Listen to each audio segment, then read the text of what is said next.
அன்பார்ந்த இறைமக்களே, கிறிஸ்துவின் மறுப ஜபக்குழுவின் வாயிலாக இன்று உங்களை சந்திப்பதில் நான் பெரும் மகிழ்ச்சி அடைகிறேன். மக்களே, சந்தோஷமாக இருக்கீங்களா? நிறைவாக இருக்கீங்களா? மகிழ்ச்சியாக இருக்கீங்களா? மன அமைதியாக இருக்கீங்களா? இன்றைக்கி என்னது? புனித வெள்ளி. ஆம், நாமே இறைவனுக்கு தண்டனை கொடுத்த நாள் இல்லையா? இந்த நாளில் நாம் எப்படி இருப்போம்? எந்த நிலையில் இருப்போம்? அதாவது முழுமையாக அவரை மனதில் வைத்து அவர் படுகின்ற பாடுகள் எனக்காக என்று சிந்திப்போமா? இல்லை என்றால் ஒவ்வொரு கோயிலாக ஏறி 10 கோயில் 14 கோயில் நான் பார்த்து விட்டேன் என்று சொல்வோமா? எப்படி சொல்வோம்? இன்று அவர் நமக்கு என்ன இறைவார்த்தை தருகிறார் பார்ப்போமா? புனித மத்தேயு எழுதிய நற்செய்தி அதிகாரம் 27 இறைவார்த்தை 11 14 மற்றும் 18 19. இயேசு ஆளுநன் பிலாத்து முன்னிலையில் நின்று கொண்டிருந்தார்.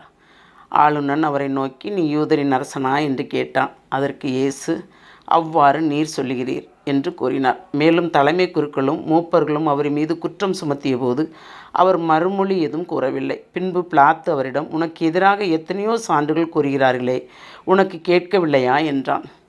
அவரோ ஒரு சொல் கூட அவனுக்கு மறுமொழியாக கூறவில்லை. ஆகவே ஆளுநன் மிகவும் வியப்புற்றான். ஏனெனில் அவர்கள் பொறாமையால் தான் இயேசுவை தன்னிடம் ஒப்பித்தார்கள் என்பது அவனுக்கு தெரியும். பிலாத்து நடுவர் இருக்கையின் மீது அமர்ந்தபோது அவனுடைய மனைவி அவனிடம் ஆள் அனுப்பி, அந்த நேர்மையாளரின் வழக்கில் நீர் தலையிட வேண்டாம், ஏனெனில் அவர் பொருட்டு இன்று கனவில் மிகவும் துன்புற்றேன் என்று கூறினார். பாருங்க, இறைவனை குற்றப்படுத்துறதுக்கு பிலாத்திட்ட ஒப்படைச்சிட்டாங்க. நாம் தான் அவரை குற்றப்படுத்துகிறோம், ஒப்படைச்சாச்சு. ஆனால் அவர் மனைவி சொன்னதுனால பிலாத்து என்ன செய்கிறாரு?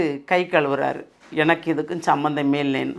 அதுபோல் நாம் எத்தனை இடத்தில் நாம் எனக்கும் இதுக்கும் சம்மந்தம் இல்லை என்று கை கழுவி இருப்போம்? எந்த நிலையில் கை கழுவி இருப்போம்?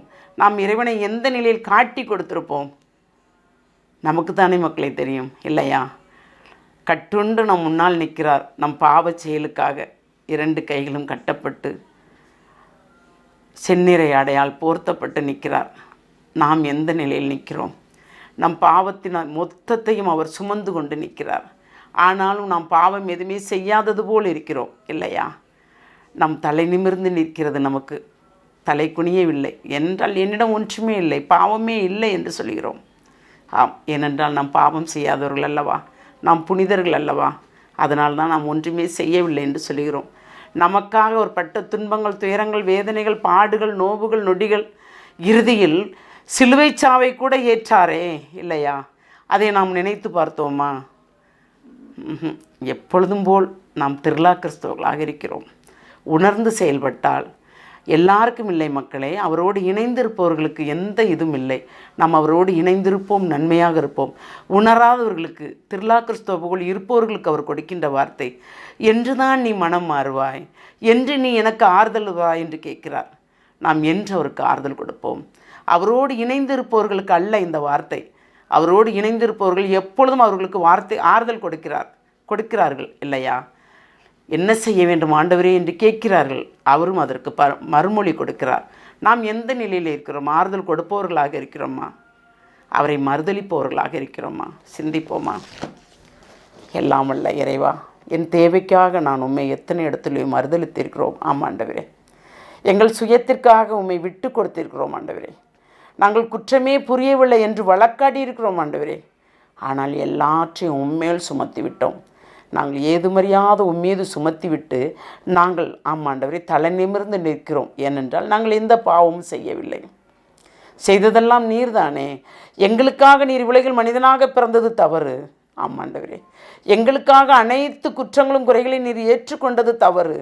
ஆமாண்டவரே, ஏனென்றால் எங்களுக்காக நீர் வாங்கிய சவுக்கடி அனைத்தும் தவறு ஆண்டவரே. நாங்கள் பட வேண்டிய அனைத்து பாடுகளையும் நீர் ஏற்று இறுதியில் சிலுவை சாவை ஏற்றிரே ஆண்டவரே. உம்மை போல் தெய்வம் உண்டா? இல்லை ஆண்டவரே. எங்களை உம்முடைய சிலுவை நடியில் ஒப்பு கொடுக்கிறோம். ஏற்றுக்கொள்ளும் ஆண்டவரே, ஏற்றுக்கொள்ளும். எல்லாம் உள்ள இறைவா, நீர்தாமே உம்முடைய மகனை எங்களுக்காக தந்தீர் ஆண்டவரே. அதன் பலாபலனை நாங்கள் உணர்ந்தோமா உணரவில்லையா என்று எங்களுக்கு தெரியவில்லை ஆண்டவரே. இனிமேலும் இப்படி இல்லாதவாறு மகனை உணரும்படி நீர் அந்த வரத்தை தர வேண்டும் என்று உம்மை இறைஞ்சி மன்றாடுகிறோம்.